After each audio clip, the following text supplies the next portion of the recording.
final a palestrante vai responder. Então, a partir de agora, a gente vai iniciar a terceira palestra, que é o módulo 3 do Atro, né?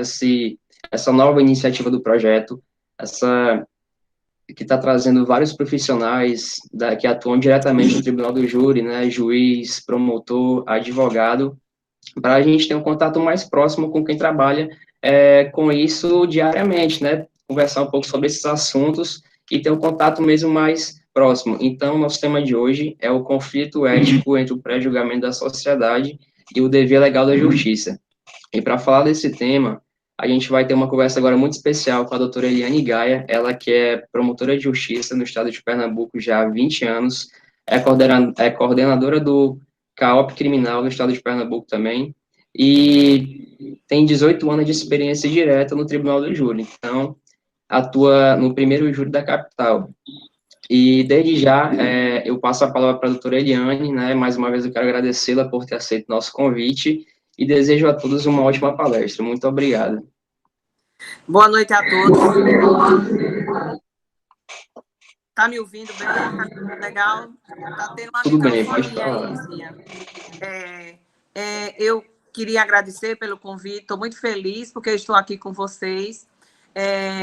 Como você mesmo disse, meu nome é Eliane Gaia, sou promotora de justiça do Ministério Público do Estado de Pernambuco, que é o meu estado, eu sou pernambucana, eu sou sertaneja, há 20 anos que eu sou promotora, e 18 dos quais dedicado exclusivamente ao Tribunal do Júri.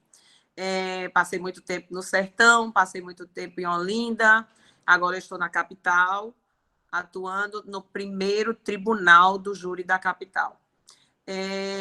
Também sou coordenadora, faço parte da gestão de Dr. Francisco Disseu, que é o nosso procurador-geral, e estou coordenando o CAOP Criminal para dar apoio, é um centro de apoio operacional que dá apoio às promotorias. Então, o promotor que está lá na ponta, que precisa de ajuda na parte criminal, eu tenho que estar a postos para auxiliar os nossos colegas.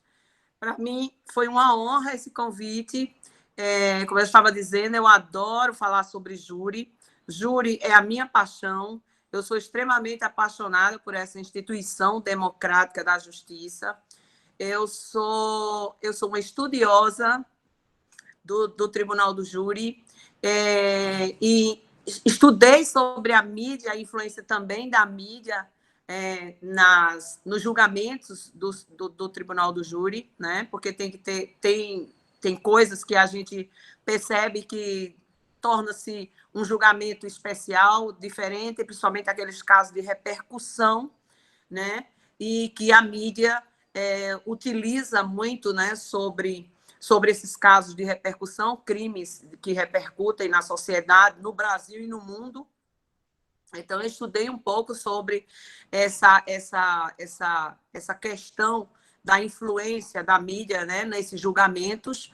E hoje eu vou falar um pouquinho para os senhores. Estou muito feliz, tem 57 pessoas aqui assistindo, quer dizer, temos uma sala cheia, né? Eu imagino assim, uma sala cheia de alunos ouvindo uma professora. Então, eu quero agradecer pelo convite, me sinto muito honrada. Fiquei feliz em saber que vocês também fazem júri simulado. E eu quero dizer a vocês o seguinte, o primeiro júri simulado que eu participei na minha vida foi o de Lampião, que fizemos em Petrolina o ano passado, aqui em Pernambuco. E foi um júri que eu gostaria que vocês, quando tivessem um tempinho, olhassem no YouTube, que tem lá bem interessante esse júri. Essa experiência foi fantástica. Inclusive, está sendo assim uma experiência que pode ser repetida, não como o Lampião, mas com outro personagem da história, ou alguma coisa assim. Nós conseguimos, né, condenar Lampião. Logo eu, que era contra a júri simulado. Né? Eu sempre fui contra a júri simulado. E por quê? Eu vou dizer logo por quê. Eu era contra a júri simulado porque todas aquelas pessoas que me chamavam para ajudar em júris simulados achavam que júri simulado era atuar como atores, né? E tribunal do júri, para mim, não é teatro. Tribunal do júri, para mim, é a minha função, é o exercício da minha função. Então, eu não tenho como atuar como ator, se eu não entender que eu estou ali como promotora de justiça para promover a justiça em nome da sociedade, em nome da vítima que se foi, ou então da vida da vítima que foi tentada à morte. Então, eu tenho que ter essa concepção, eu tenho essa concepção. E aí eu era muito contra aos júris simulados por conta disso, porque todas as vezes o aluno me chamava, mas como é que eu devo atuar? Atuar? Não, eu não vou te ensinar a ser ator. Eu vou querer que você seja promotor, eu vou querer que você seja um defensor, eu vou querer que você seja se preste como um advogado, mas como ator. Então, eu era muito contra, até que eu fui convidada para fazer e participar desse projeto do júri de Lampião, e mudei radicalmente a minha forma de pensar, exatamente após a participação nesse júri de Lampião. Nós conseguimos, como eu disse,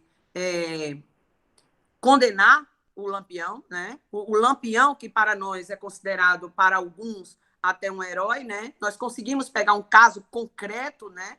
E nesse caso concreto, nós fizemos eu e meus colegas, mais 4 colegas, fizemos uma acusação muito contundente, considerei contundente, e nós conseguimos condenar Lampião naquele caso. Foi um caso muito interessante, foi maravilhoso, e hoje eu não sou mais contra júri simulado. Mas eu fui convidada também para falar sobre a ética, né, nessa questão da influência da mídia nos julgamentos, né? A gente se depara muito especialmente, Felipe, quando você quiser me interromper, pode interromper, fique à vontade. Eu sei que as perguntas serão no final, mas pode me interromper. Nós sabemos que vivencia-se, né, em quase todas as residências brasileiras a presença dos meios de comunicação. Os brasileiros, de uma forma ou de outra, recebem informações das mais variadas. Hoje se fala muito em fake news, né?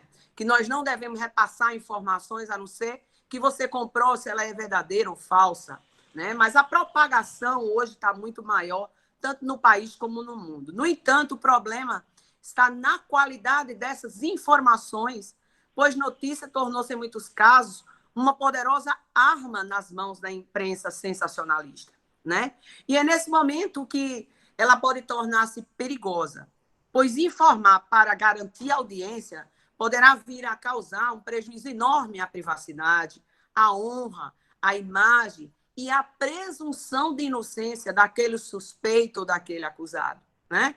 A presunção de inocência, o direito à informação, são princípios constitucionais que, se não souber ser utilizados, eles poderão entrar num confronto muito perigoso. E a gente não saber como manusear um nem manusear outro. E está na Constituição os 2 direitos. Então, com a divulgação maciça de um fato criminoso, o suspeito, o denunciado, o acusado, como queira, eles serão transformados em sujeitos perigosos para os olhos do mundo, né? E terão sua condenação pública decretada.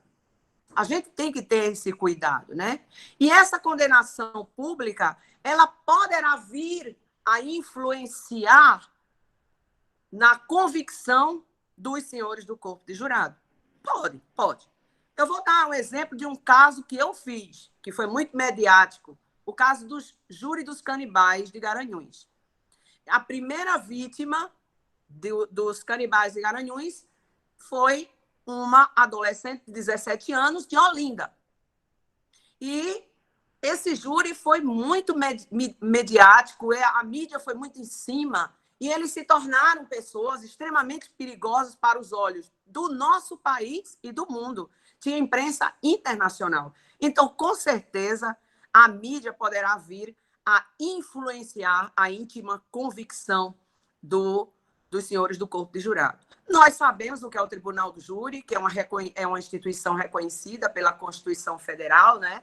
Nós sabemos também que o júri só trabalha com os crimes dolosos contra a vida, são aqueles definidos no artigo 121 a 128 do Código Penal, né?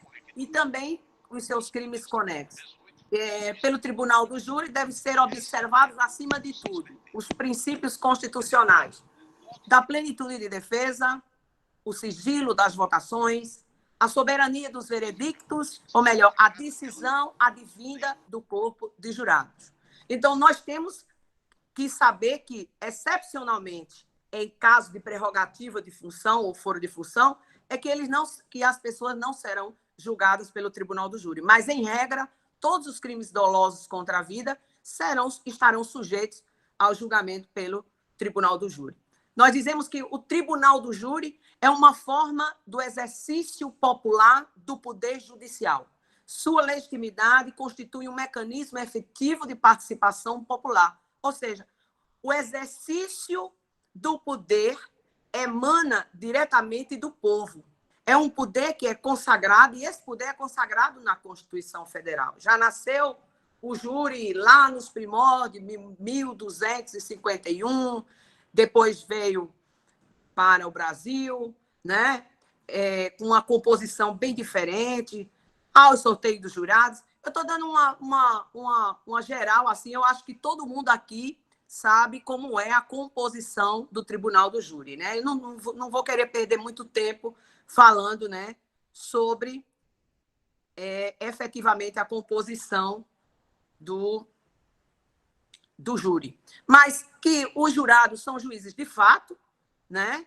E, como eu digo sempre, a formação do jurado leigo, ele não precisa ser técnico, né? Embora que a gente esteja enfrentando atualmente muitos estudantes de direito, né? Ultimamente tem se inscrito para compor o corpo de jurado muitos estudantes de direito. Isso tem me preocupado bastante, porque pode tornar-se um júri técnico. Já imaginou se dos 7 jurados que forem sorteados sejam os 7 estudantes de direito? Então, eu terei, efetivamente, um julgamento técnico. E aí, eu digo que na composição, o que ensina o jurado é a universidade da vida, é a experiência da vida, é o que ensina a sociedade lá fora. É o que eu aprendi com meu pai, eu aprendi com minha mãe, são os meus princípios morais, educacionais ou sociais que interferem naquela votação. É naquilo que eu acredito, é o que foi mostrado, né, pelas partes, é o que o promotor mostrou, é o que o defensor ou então o advogado mostrou, que aí o corpo de jurado vai decidir. E ele decide com suas próprias convicções. E essas convicções eu temo muito quando é extremamente técnica.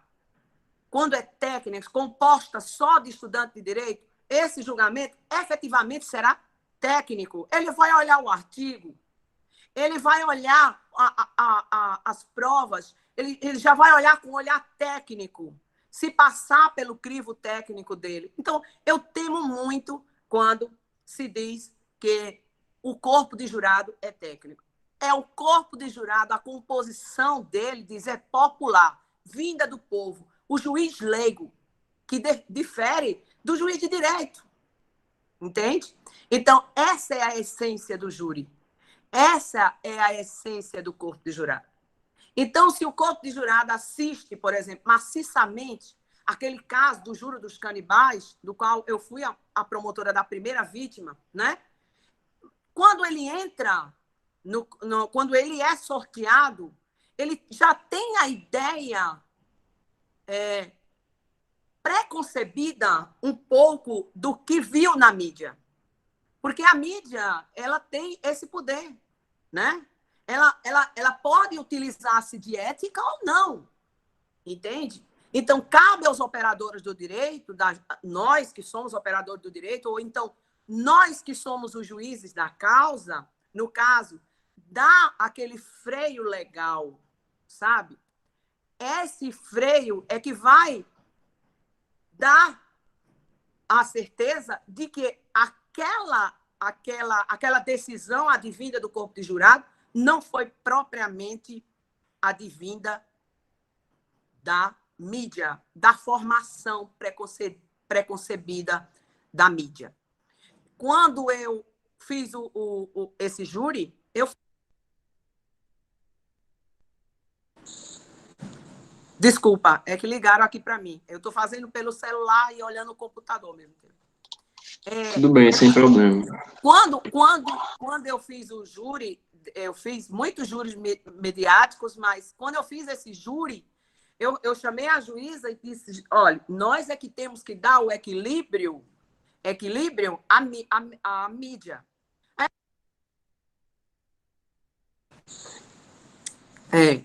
Mas, Eliane, aí eu falei para a juíza, nós que temos que dar o equilíbrio à mídia. Mas, Eliane, veja bem, a mídia tem o direito de saber. Os cidadãos têm o direito de saber as informações. Eu disse, mas com certeza, está na Constituição. Né? Está na Constituição Federal. A liberdade de imprensa.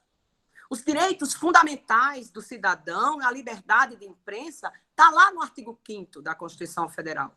Mas nós é que temos que saber que nenhum direito é absoluto. E o direito à mídia, à imprensa, não é absoluto. Você vê, hoje, por exemplo, nós estamos polarizados. Polarizaram politicamente, o nosso país encontra-se dividido. Então, tem órgão da imprensa, sem citar nomes, não importa, tem órgãos da imprensa que fala bem do nosso presidente e tem órgãos da imprensa que fala mal do nosso presidente. Então, polarizaram. Então, eles dão a cara que eles querem da verdade ou da mentira. Então, é preciso que a gente saiba o que a gente está fazendo diante daquele caso concreto, que é para a gente não condenar a pessoa antes dele ir a julgamento, ou antes dessa pessoa ir a julgamento. Nós precisamos ter esse discernimento. É extremamente irresponsável da parte de um promotor, da parte de um juiz, discutir publicamente teses supostamente que poderão ser utilizadas naquele tribunal do júri. Por exemplo, o caso de Suzane Ristoff. Ela teve um promotor, colega promotor, e isso é um erro, que com certeza todo mundo sabe que foi um erro. Um canal de televisão convidou o promotor e convidou o advogado para discutirem as teses que eles poderiam discutir ou levantar no tribunal do júri. Isso foi um erro grave. Eu jamais aceitaria ir na televisão discutir um caso concreto que eu ainda ia a julgamento. Jamais eu discutiria esse caso. Só discutiria depois que ele passasse, ou que ela fosse condenada, ou que ela fosse absolvida, dependendo do caso concreto. Eu, inclusive, por exemplo, o caso Miguel aqui de Pernambuco, em nenhum momento, eu discuti o caso Miguel com ninguém. Sempre que alguém me abordava assim, Eliane, o que é que você acha? Esse caso de Miguel, eu disse, olha, eu não vou discutir caso de Miguel, que eu não sei a tipificação que esse caso vai receber. Porque se essa tipificação for para o tribunal do júri, eu posso pegar o caso. Então, eu posso emitir um juízo de valor de uma tipificação pelo qual eu posso até depois ela vira as minhas mãos para julgamento. E eu ter que entender de forma diferente. Vocês estão me entendendo? Ah, mas a tipificação foi abandono de incapaz. Sim, foi abandono de incapaz. Mas ela poderia ser dolo eventual? Ah, ela poderia ser um homicídio culposo, como inicialmente foi ventilado? Quer dizer, então, você não pode discutir aquilo. Você, promotor do júri, você tem que ter a ética, neste caso, de não discutir aquele caso concreto até que você tenha a certeza, né? A certeza de que você não vai pegar aquele caso, de que aquele caso não vem para suas mãos e, acima de tudo, que aquele caso já foi julgado. Aí você poderá vir a falar sobre este caso. Mas me diga uma coisa, e está proibido, doutora? É proibido, então, o promotor de justiça dar entrevista? Não, eu dava entrevista. Mas eu sabia, e eu tinha que saber, equilibrar as minhas palavras para não execrar publicamente o réu ou os réus, né? Tem que ter respeito a outro princípio fundamental, que é o princípio da dignidade humana, né? Então, aí entrava em confronto se eu não começar a equilibrar os princípios constitucionais, né? Os princípios constitucionais fundamentais, aí eu vou ter um desequilíbrio, né? Eu vou ter um direito confrontando o direito. Então, aí no caso de júris midiáticos, eu tenho que ter cuidado na plenitude do direito de defesa, né? Eu tenho que estar o princípio constitucional da presunção da inocência, eu tenho que respeitar. Tenho que respeitar também a liberdade de imprensa, que tem o direito de saber e tem o dever, que eles têm o dever, de informar a população sobre aquele caso, aquele fato da sociedade que eles vivem. Isso é um direito que assiste a todos nós. Eu tenho o direito de sentar no meu sofá e assistir a Rede Globo, a Record, a Tribuna, o que eu quiser assistir. É um direito meu. Eu escolho, a escolha é minha. Só que a mídia tem percebido que crime, desde o século passado, crime dá ibope, né? Crime dá muita... como se diz? As pessoas adoram saber, né, casos que têm repercussão, né? Como foi que Nardone matou a sua filha? Estou falando de casos que já foram julgados. Como foi que o canibal comeu a mulher ou as vítimas? Né? Eles querem casos sórdidos, incríveis, como isso chama a atenção, né, da sociedade. E como isso dá muita mídia, né? A tendência é que as pessoas trabalhem, infelizmente, com a dor do outro, né? Não se compadecem, às vezes, com a dor do outro. Ficam espreitando, às vezes, a família da vítima. O caso Miguel, por exemplo, a mãe o tempo todo de Miguel está nas redes sociais, o tempo todo. Ninguém pergunta a dor daquela mulher. As pessoas falam a dor da Mirtes, mas ninguém pergunta, Mirtes, como é que você está? Eu não vejo ninguém preocupado com a dor de Mirtes. Mas em punhos gritar, eu quero justiça, nós queremos justiça. Justiça por Miguel. Justiça por Miguel é certo, correto, corretíssimo. A forma como é feita atualmente é que eu não sei se está correta.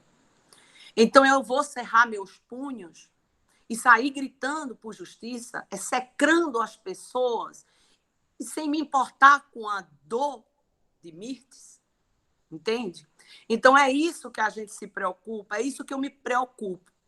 Por exemplo, outro exemplo, eu tive um caso de uma grávida que foi assassinada pelo ex-companheiro, porque se deixaram, ele era casado, e aí ela engravidou, ele não queria que ela abortasse, ela não abortou, e ela disse que ia criar o filho sozinha. Ele matou ela com 8 meses de grávida, porque disse que não ia dar pensão alimentícia. Isso repercutiu durante mais de 6 meses aqui em Pernambuco. Por quê? Porque ela estava desaparecida, ficou desaparecida durante muito tempo. E aí, esses 6 meses que ela esteve desaparecida, né, a mídia usou muito, e depois, na época do julgamento também, entende? Eu perguntei à mãe da vítima, a senhora permite que eu dê uma entrevista e fale sobre o fato?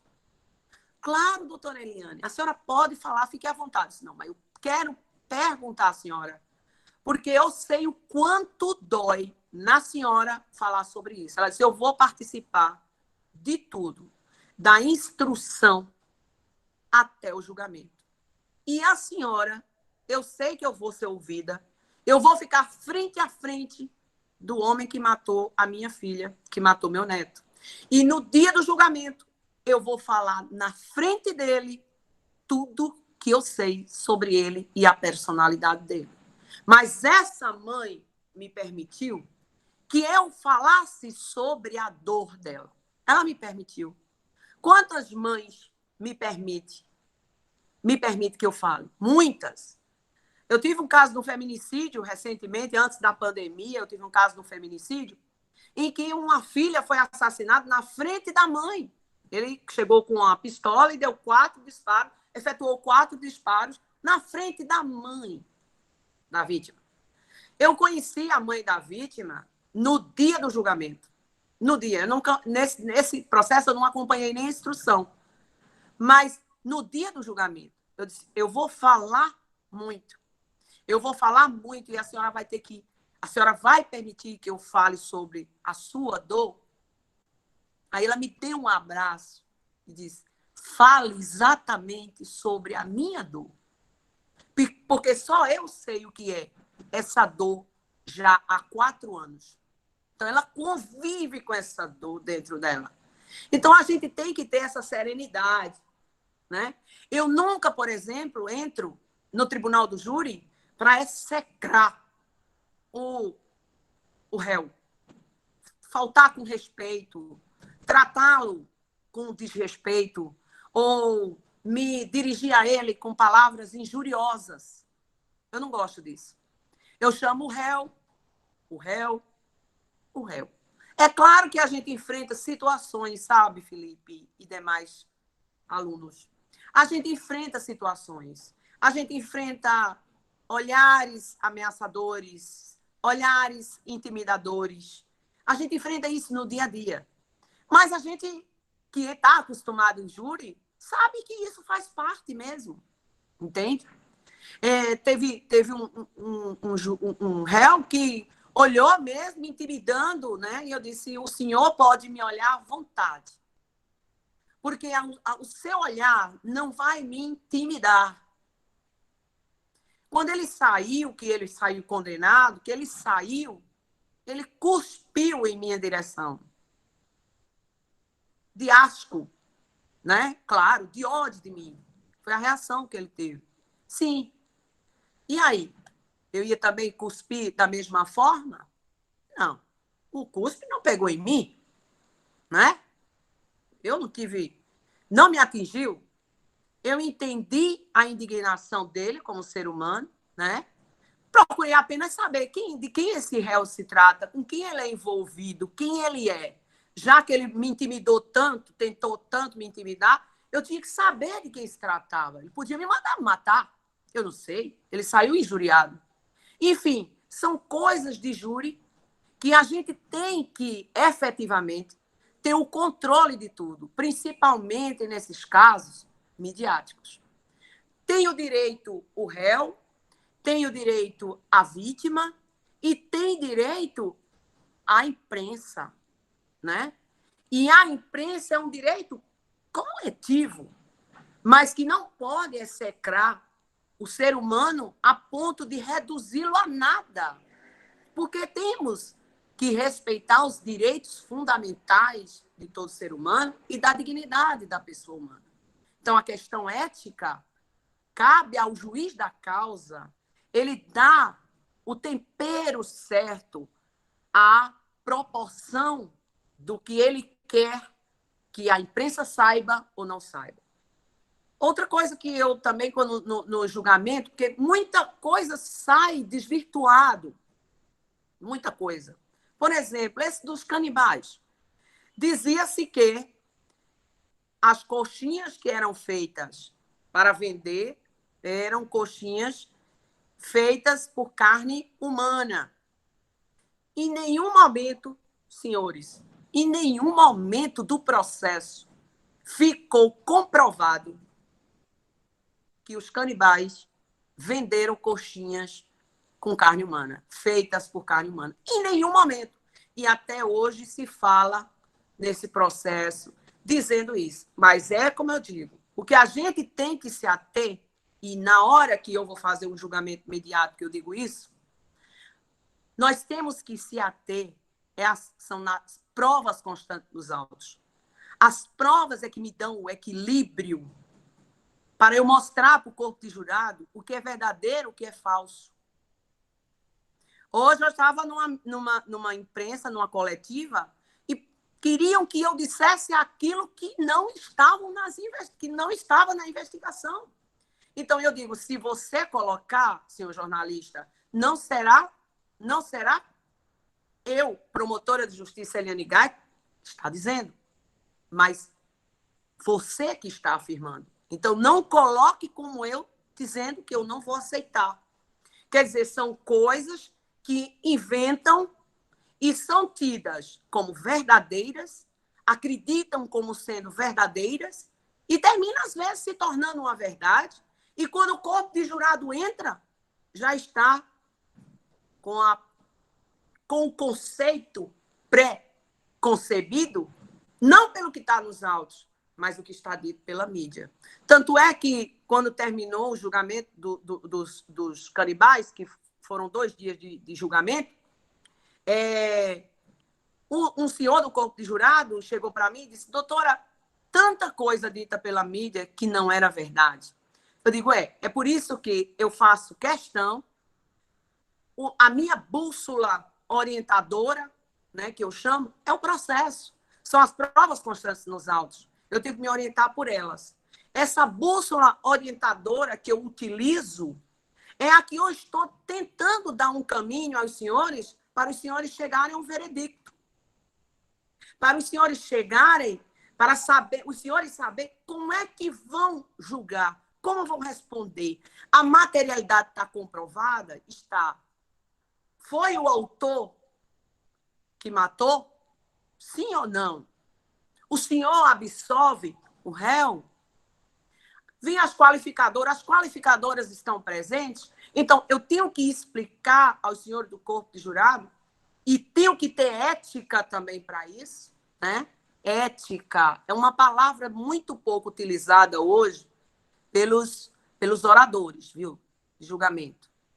Hoje, assim, os oradores não são mais aqueles oradores romanceados que a gente tinha antigamente. Não tem mais aquele amor à palavra, à oratória, à retórica do júri. Não tem. O que é bonito no júri é a retórica, é a palavra do convencimento. Não é o que o jornalista disse lá, que vai me convencer. É o que está nos autos. É a demonstração do promotor, da defesa, o que eles vão dizer, né? Para mim, eu, como corpo de jurado, o que eu tenho a receber deles. Então, a gente tem que ter esse amor à palavra, à retórica, estudar o processo. Estuda o processo, pelo amor de Deus. Tem gente que chega para fazer júri comigo e diz, doutora, olha, eu não vi a mídia. A mídia que está dentro dos autos, que foram os depoimentos. Olha, doutora, eu, sinceramente, eu vou fazer esse júri em 5 minutos. Eu disse, olha, sinceramente, um profissional, eu não diria isso. Eu não posso fazer um júri sem dizer, sem estudar, sem saber a prova. Ora, a mídia que tem dentro dos autos são os depoimentos das testemunhas, o interrogatório do réu. Então, como é que o profissional chega para mim e diz, doutor, olha, eu não estudei o processo. Então, eu vou pegar ele de surpresa toda hora. Ele vai estar lá se surpreendendo toda hora. Então, o que eu tenho a dizer, que se você quer ser um operador do direito e você quer ser um tribuno do júri, estuda.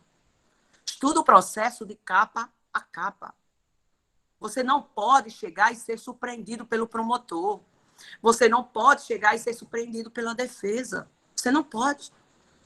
O defensor não pode estar despreparado. O promotor, muito menos. Ele é o representante da sociedade.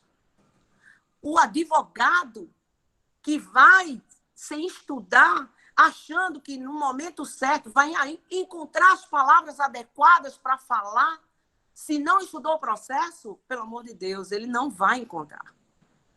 Ele vai ser surpreendido toda hora, todo instante, por aquele que estudou o processo. Então, o equilíbrio que dá, a influência é grande. Agora, eu pessoalmente, não me deixo influenciar. Por quê? Porque eu já tenho a experiência de que nem tudo que está dito é verdadeiro. Eu já tenho a experiência, né? Então, eu tenho que ter um cuidado. Liane, vamos discutir esse caso. Eu posso discutir aparentemente, supostamente, mas eu não posso dizer isso enquanto eu não tiver com o processo na mão, estudado o processo e feito a opinião que vai fazer com que eu peça a condenação ou a absolvição. Eu peço muita absolvição também. Muita gente pensa que não. Me tem como uma promotora muito dura. Eu sou uma promotora que eu me considero justa. Eu me considero justa. Naquilo que eu não tenho provas ou insuficiência de prova, eu peço absolvição. Naquilo que é uma legítima defesa, eu peço absolvição também, desde que esteja comprovado nos autos. Quantas e quantas vezes eu pego um processo tão ruim na instrução, que eu digo, meu Deus, aqui só tem um meio. Pedir absolvição. Não tem como espremer um leite de pedra, não é? Não vou conseguir tirar esse leite dessa pedra, né? Então, essa é a minha forma de trabalho. Quando eu disse a experiência da influência, essa ética, quem tem que dar são os operadores do direito. Os operadores, esse freio na mídia, quem tem que dar é o juiz do processo.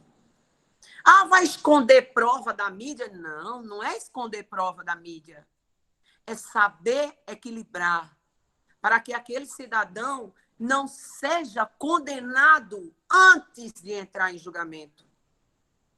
Ele já está sendo condenado pela sociedade como um todo. Esse caso desse Miguel, do menino Miguel, caso horrível, caso triste. Essa mulher, quando ela foi ser ouvida na delegacia, tinha uma multidão. Se ela não tivesse recebido o aparato policial, ela tinha sido linchada. Quer dizer, ela já foi condenada pela mídia. E também o julgador, ele tem que lembrar o seguinte, às vezes o julgador, quando eu digo julgador, é o juiz de direito, não é mais o juiz leigo que eu estou falando. As quantas e quantas vezes nós vemos que decretou a prisão preventiva porque aquele fato comoveu a sociedade como um todo. Comoção pública. Causou uma comoção pública. E aí o juiz se vê, né, na condição de decretar a prisão preventiva daquela pessoa. Às vezes nem sabe o que é que tem lá dentro nas informações, né? O que foi investigado, o que é que vai dar na instrução, como vai se comportar a testemunha ou as testemunhas, a prova testemunhal como um todo. Quantas vezes se prende e depois tem que soltar porque é inocente a pessoa? E quantas vezes é secrado publicamente pela mídia, pelos meios sociais, pelas redes sociais, antes de vir a julgamento. Então, a gente tem que ter esse cuidado. Esse cuidado é nosso, nós, operadores do direito. E quando eu falo nós, operadores do direito, não estou falando só na condição que o juiz da causa tem que dar. O promotor também, porque o promotor, ele é o fiscal da lei. Então, ele tem que atentar que ali estão os princípios fundamentais da pessoa humana, né? E aí ele tem que também encontrar o equilíbrio. O juiz, acima de tudo, da causa, vai dar o equilíbrio, mas as partes também têm que dar. Muitas vezes, o advogado é desconhecido, tem muito isso e vocês sabem disso. O advogado é desconhecido e pega uma causa bem midiática que é para ficar famoso. Quantas vezes a gente não vê acontecer isso? Muitas vezes. Eu, muitas vezes, vi advogados vindo do Sul para aqui, para Pernambuco, fazerem júris midiáticos para ficarem conhecidos aqui. E vem de graça. Então, a gente tem que ter esse cuidado. essa formação. Nós precisamos respeitar o princípio da presunção de inocência, né? Nós temos que respeitar, porque, como eu disse, nenhum princípio é soberano. Aliás, nenhum direito é soberano. Nem o próprio direito à vida. Se fosse, né, não existiria a legítima defesa. Então, eu posso matar para me defender. Então, a vida não é um direito soberano. Não é? Pois não é soberana a imprensa, né? E a plenitude também. Nós temos que ter esse equilíbrio, e o equilíbrio é que nos faz bons operadores do direito. Eu digo sempre, aprendi desde a faculdade, vamos ter serenidade.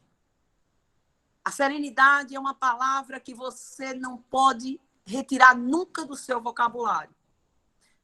Vamos ter serenidade em tudo e com todos, que aí sim você chega ao seu objetivo. Mas deixa eu ver se eu faltei mais alguma coisa para te falar, né? Porque eu falo demais.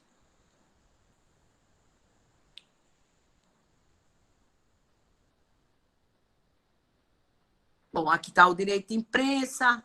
Já falei sobre um pouquinho do direito de imprensa. Que a mídia, a imprensa e os meios de comunicação, de um modo geral, eles têm o direito de propagarem, mas, acima de tudo, eles têm o compromisso com a verdade dos fatos, que vincula-se com a exigência de uma informação completa, para que se evitem conclusões precipitadas e distorcidas acerca daquele acontecimento. Essa obrigação que a imprensa tem. Ela tem o direito de informar, mas não distorcer os fatos. E esses fatos não podem chegar distorcidos ao receptor, né, da informação. Normalmente, senhores, observem bem, esses apaixonados por informações distorcidas são aquelas pessoas menos favorecidas, são aquelas pessoas que não têm direito à educação, não tiveram direito à educação. Então, eles adoram, falam sobre violência, homicídio. Vocês vejam assim, quando eu pego um processo, quando analiso o processo, as coisas que mais me chamam a atenção é exame em local de homicídio. Os senhores já pararam para olhar a perícia em exame de local de homicídio? Observem as fotos. A quantidade de gente que está ao redor daquele morto e a quantidade de crianças. Está vendo? São informações ali. São informações passadas. Daqui a pouco isso aí sai na mídia, aí ele assiste, eu vi, aí cada um dá uma definição diferente.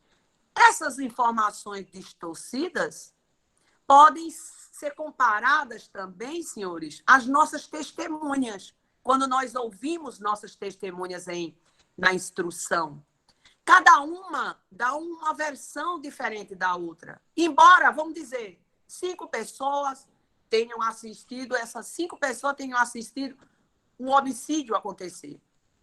Essas 5 pessoas vão dar opiniões, depoimentos e informações diferentes da outra. Olha, mas eu sei que a autoria foi fulano de tal, mas aconteceu assim, assim. Mas eu não vi, assim, o primeiro disparo porque eu estava de costa. Aí eu já saí correndo. Aí eu já estava de lado. Aí eu não vi. São 5 testemunhas.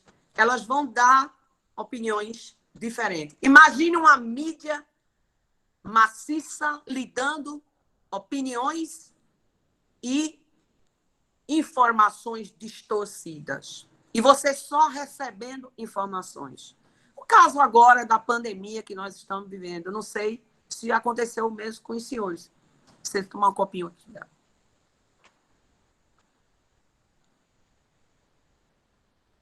Toda vez que eu ligava a televisão, era morte, informação de morte, morte, morte. Você dentro de casa, ouvindo isso, morte, morte, morte. Um dava uma opinião, o outro dava outra. Como eu estava dizendo, polarizaram, né, a situação. Uns estão doentes, outros não estão. Quantidade de mortos, inegável. Nós estamos vivendo uma pandemia. Não estamos livres dela. Estamos sofrendo. O mundo inteiro está sofrendo essa transformação. Vai ser o antes e o depois. Mas eu juro que eu não aguentava mais. Aquelas informações estavam me acabando com o ser humano. Eu não aguentava mais. Disse, bom, ou eu assisto aqui na hora que eu não estiver estudando, ou eu assisto um filme bem mentiroso, uma série bem mentirosa, ou eu não ligo mais a televisão para assistir mais noticiário, porque eu não aguento mais. Cada um, a gente já dentro de casa, refletindo sobre a vida, o direito à vida e o direito à morte, não é isso? A gente já estava refletindo, vendo pessoas, olha, aconteceu de um servidor nosso faleceu, olha, um motorista nosso faleceu do MP. Poxa, esse seu fulano eu conhecia, meu Deus, a servidora tal que servia o café. Poxa, eu já estava ficando desassossegada com essas informações. Então, eu preferi não ver mais televisão em relação a isso. Pois é, senhores, eu agora quero que vocês me perguntem alguma coisa e eu vou complementando com alguma informação. Eu estou à disposição. Doutora Eliane, muito obrigado. Então, vou fazer aqui a nossa primeira pergunta, tá? Ela, inclusive, foi feita pelo Anderson Santos. Ele pergunta o seguinte: doutora Eliane, qual o maior desafio que um promotor de justiça enfrenta ao ter que realizar uma sessão plenária do Tribunal do Júri no tocante a um caso de grande repercussão? Olha, promotor do júri, ele enfrenta desafios todos os dias, em todos os processos. Não somente aquele caso que é midiático ou aquele caso de grande repercussão, né? Até parece que aquele caso de grande repercussão é porque a gente tem mais responsabilidade, não é isso? Não é, não. Eu tenho muito cuidado com meus processos.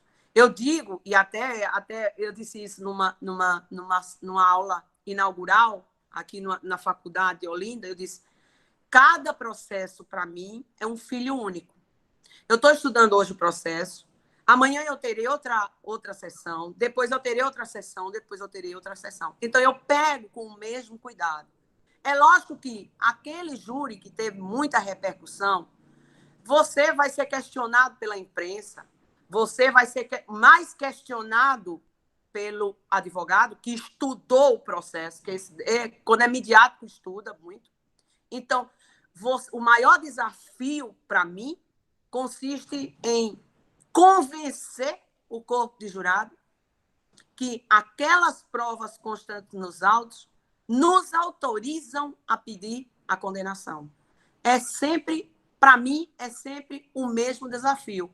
As provas constantes nos autos me autorizam, como promotora de justiça, a pedir a condenação? Se elas me autorizam, eu vou pedir. E se elas não me autorizam, eu não vou pedir. Eu vou dar um exemplo de que eu contrariei assim, o esperado. Eu fui para um julgamento que eu não tinha tido também contato com familiares da vítima.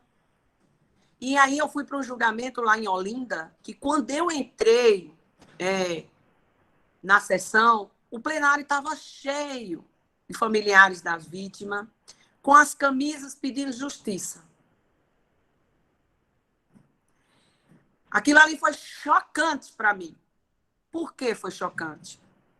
Porque eu fui para pedir a absolução do réu. Então, para mim, Anderson, esse processo foi um desafio. Por quê? Eu fui pedir a absolvição de um homem que, efetivamente, ele agiu para se defender. Estava nos autos toda a prova de que ele tinha matado o rapaz para se defender. Os familiares da vítima não se conformavam e principalmente porque ele estava respondendo o processo em liberdade e eles não entendiam por quê, mas eu entendi depois o procedimento da juíza foi correto, porque ela ficou na dúvida se ele tinha ou não agido em legítima defesa, aí ela resolveu soltar o réu, mandar soltar o réu. Eu achei justo. 4 anos depois ele veio a julgamento e a família da vítima com aquelas camisas todas. Aí foi quando eu enfrentei pela primeira vez o contrário, né? Porque todas as vezes que eu enfrentava o plenário cheio com camisas de familiares de vítima, eles estavam sempre ao meu lado e eu estava sempre ao lado deles, na mesma dor, repartindo e dividindo as aflições e as dores. E eu tive que explicar, Anderson, que eu estava ali pedindo a absolvição daquele réu, porque, primeiro e antes de tudo, eu era e sou uma promotora de justiça. Eu não sou uma promotora de acusação. E segundo, estava patenteado nos autos de que ele tinha agido em legítima defesa. E aí eu utilizei o tempo necessário que eu tinha, 1h30, para explicar aos senhores do corpo de jurado que eu estava pedindo absolvição lastreada naquelas provas constantes nos autos. Aquelas provas me diziam que aquele homem teria agido para se defender. Incrível. Ele foi realmente absolvido, sem sombra de dúvida. Os familiares não falaram comigo, saíram indignados, frustrados, eu dei razão. Mas eu expliquei, fiz primeiro e antes de tudo, eu me dirigi a eles e expliquei o meu posicionamento como promotora de justiça e por que eu estava pedindo a absolvição. Então, foi um grande desafio para mim. Essa pergunta foi interessante, que eu me lembrei desse fato. Mas, observem bem como são as coisas. Uma semana depois, eu recebo a visita de uma pessoa da família da vítima. Aí disse, doutora Eliane Gaia? Pois não, ela me interceptou assim no corredor do fórum. Pois não. Doutora, a senhora lembra daquele julgamento da semana passada? Eu disse, claro que eu lembro. Doutora, eu sou fulana de tal, aí ela disse o nome, prima da vítima. Aí eu já, né? Pois não. Aí ela disse, eu vim parabenizá-la. Porque nós refletimos bastante. E que injustiça não seria feita? Eu fico toda arrepiada quando eu falo sobre esse caso. E que injustiça não teria sido feita, doutora, se a senhora não tivesse explicado a gente como aconteceu o fato? Teve um primo nosso que, antes dele morrer, ele disse, ele será absolvido porque o nosso primo errou. Ele não deveria ter ido lá, armado, matar o rapaz. Então, o rapaz agiu para se defender. Esse foi um desafio para mim. Porque eu, acostumada a ter a família da vítima ao meu lado, de repente, foi o contrário. Foi a família do réu que ficou ao meu lado. Mas eu sou promotora de justiça. Mas que venha mais perguntas.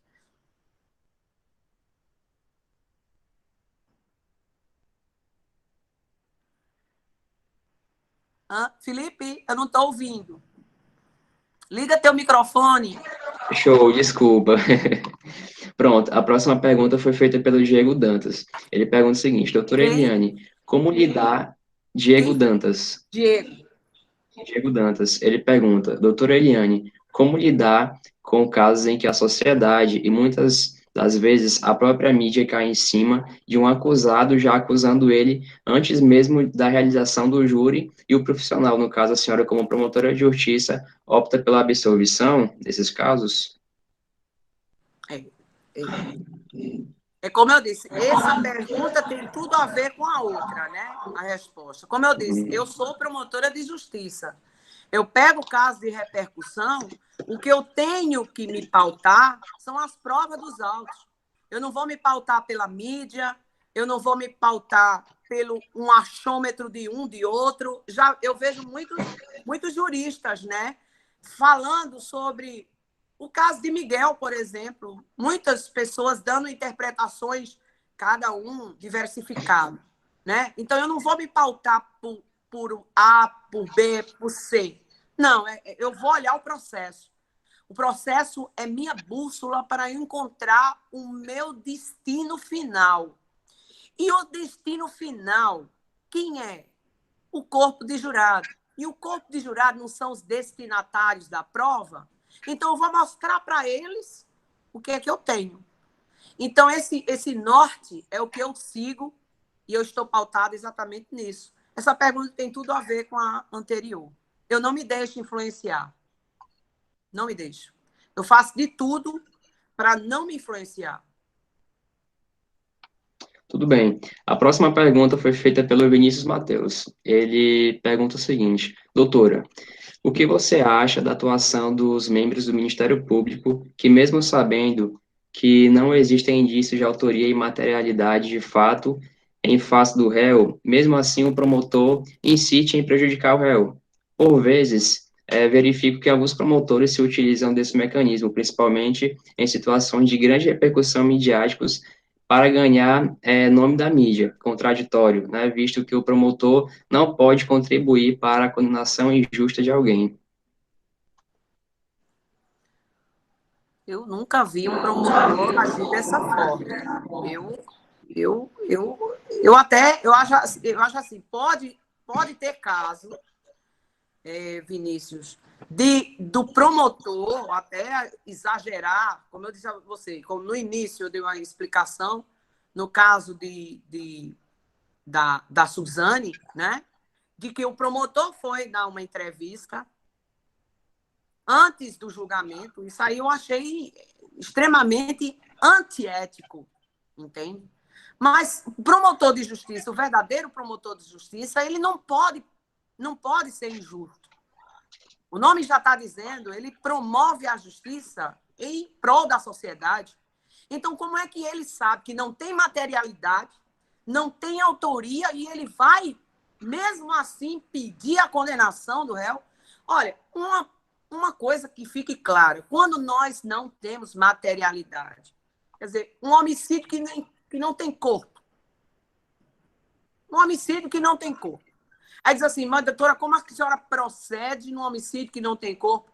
Ora, um homicídio, um crime comum que deixa vestígio, nós sabemos que aquele crime que deixa vestígio, ele pode ser substituído, não havendo a prova da materialidade, pode ser substituído por quem?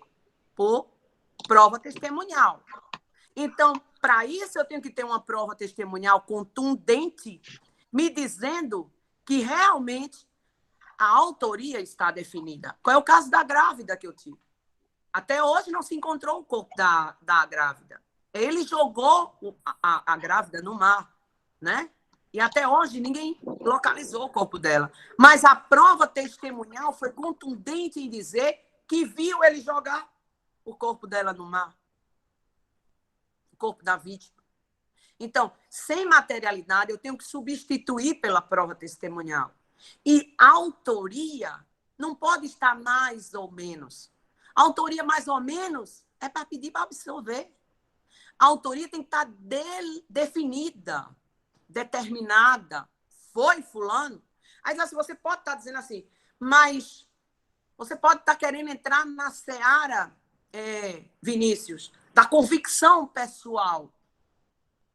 Eu não sei. Foi meio dúbia assim sua pergunta, mas talvez você esteja querendo entrar na seara da convicção pessoal. Olha, eu tenho que ter a convicção pessoal juntamente com a prova. Eu posso até ter minha convicção pessoal de que aquele réu matou, mas se eu não tiver a prova dizendo que foi ele que matou, ou os indícios, pelo menos, dizendo que tudo leva a ele, eu não posso pedir a condenação dele. Eu tenho que ter pelo menos os indícios que estão me dizendo que foi ele que matou. Vou dar um exemplo a você. Ô, Vinícius, preste atenção. Eu peguei um caso bem problemático. Esse caso foi problemático porque é o chamado júri extremamente técnico.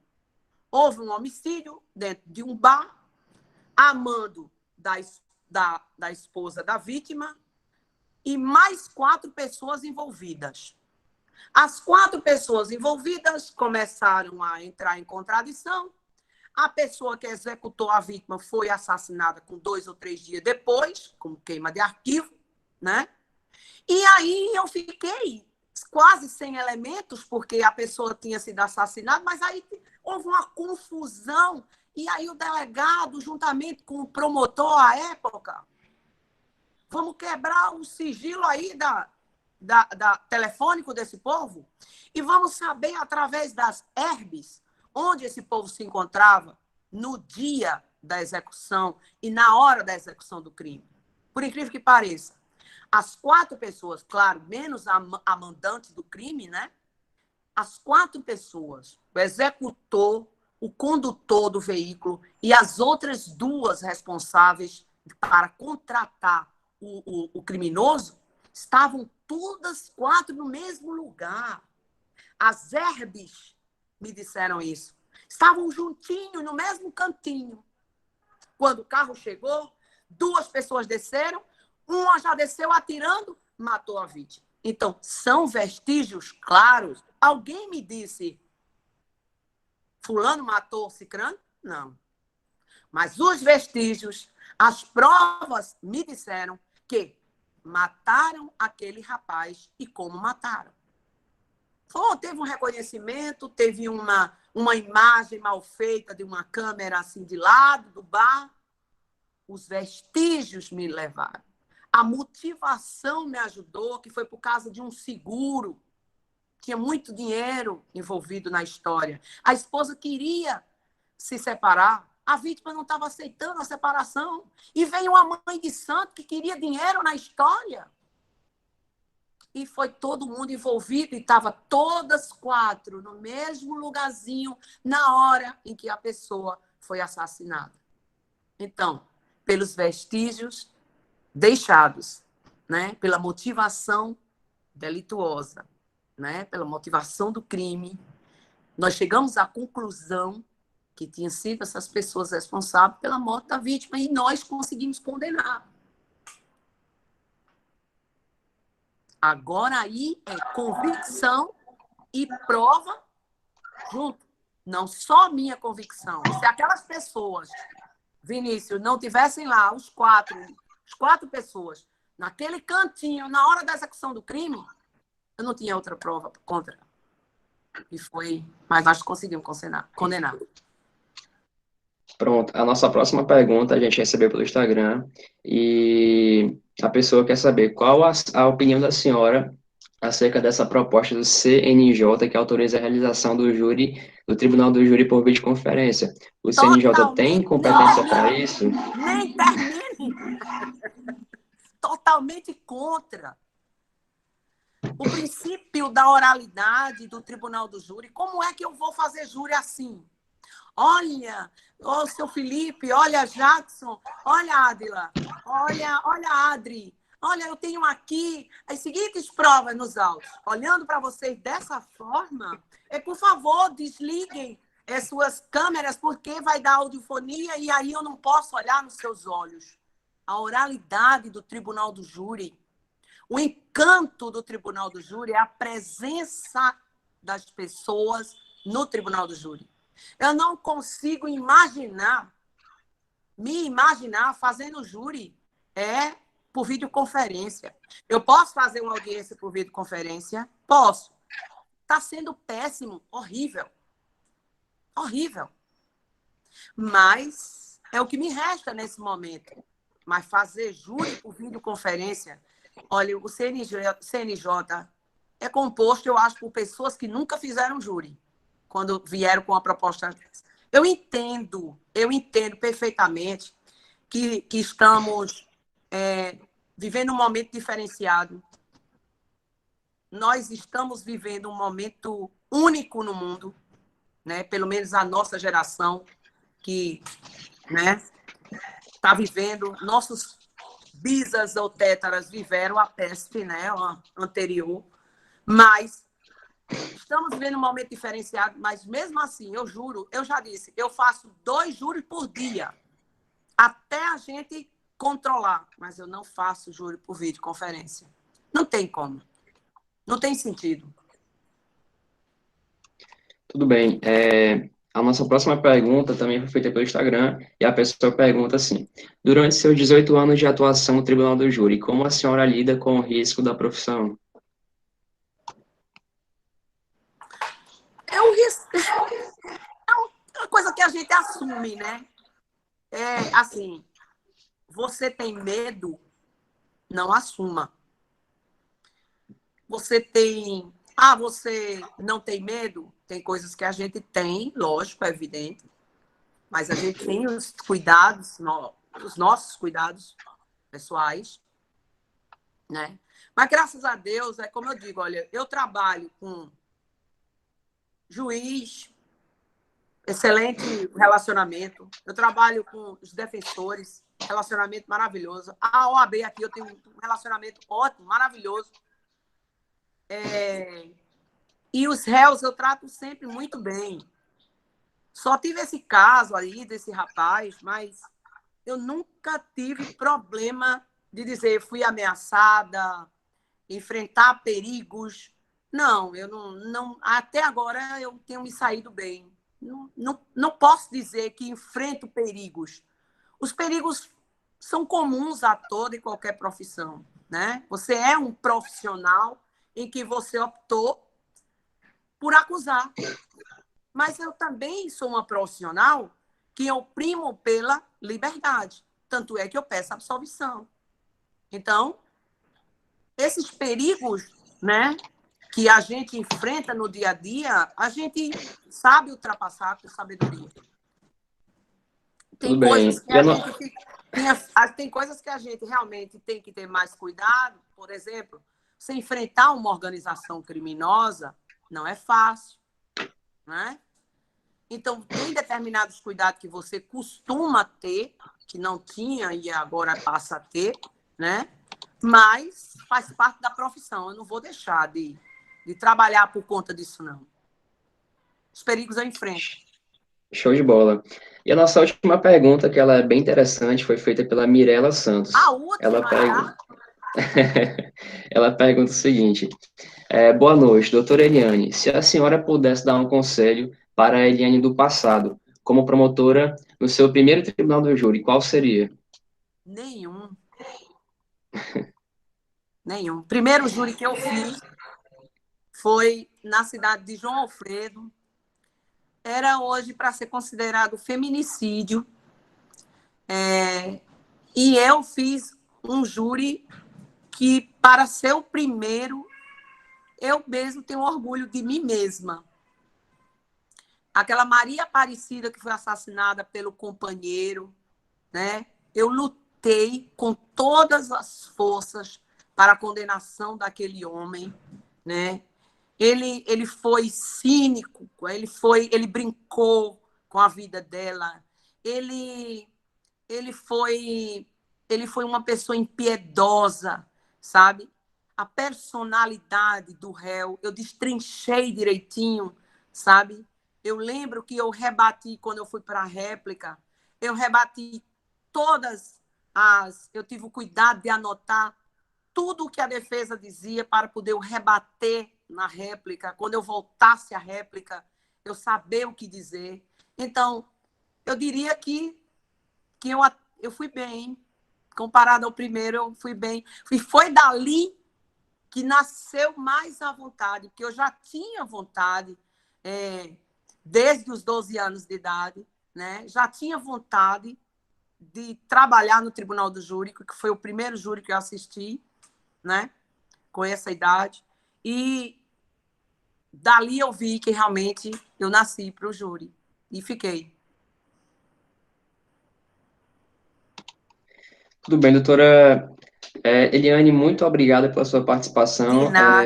A gente está aqui já entrando nas considerações finais, então eu queria, por gentileza, que a senhora falasse mais alguma coisa, né? Agradecendo todo mundo, e aí depois eu vou finalizar. Tudo bem? Eu primeiro quero agradecer a você, Felipe, ao pessoal da Uni, né? Né, Uni, Isso, UniRN. e RN, desse convite tão maravilhoso. Eu fiquei lisonjeada demais com o convite. É como eu digo, eu tenho muita vontade e eu gosto de compartilhar conhecimentos, né? Eu procuro compartilhar conhecimentos. Os alunos, quando me chamam para uma aula, eu dou a aula, eu vou falar com o aluno. Um estudante de direito que se aproxima de mim, que pergunta, ou quando pede assim alguns conselhos, eu dou. O advogado iniciante, né, que não sabe fazer a petição, eu ensino.